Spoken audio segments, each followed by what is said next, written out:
По 24 годишна пауза, од пред околу 1 месец, беше возобновен пинг-понгарскиот клуб Кочани. Иницијативата за тоа дојде од поранешните негови членови и од ентузијасти кои рекреативно се занимаваат со овој спорт.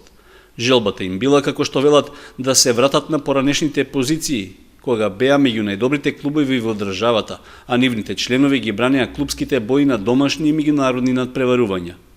Од годинава клубот ќе се надпреварува во втората сениорска пинг-понгарска лига на Македонија, со амбиции да влезе во Суперлигата за сениори. Викендов во рамки на лигата се одигра првото коло, во кое кочанските пинг-понгари беа домакини на Мултитекс од Битола. На почетокот од средбата председателот на клубот Киро Филипов ги поздрави присутните и направи краток осврт за историјата од основањето до денес. За прв пат клубот беше основан на 10 октомври 1977 година и функционираше 13 години.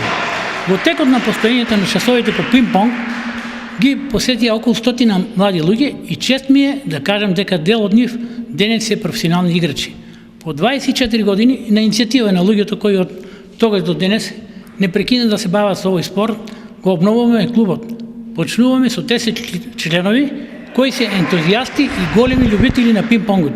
Но сакам да потенцирам дека сме отворени за сите кои сака да го научат или да се усовршат во овој спорт. Во првото коло како домакини кочанските пинг-понгари претрпеа пораз од гостите од Битола со резултат 4:5.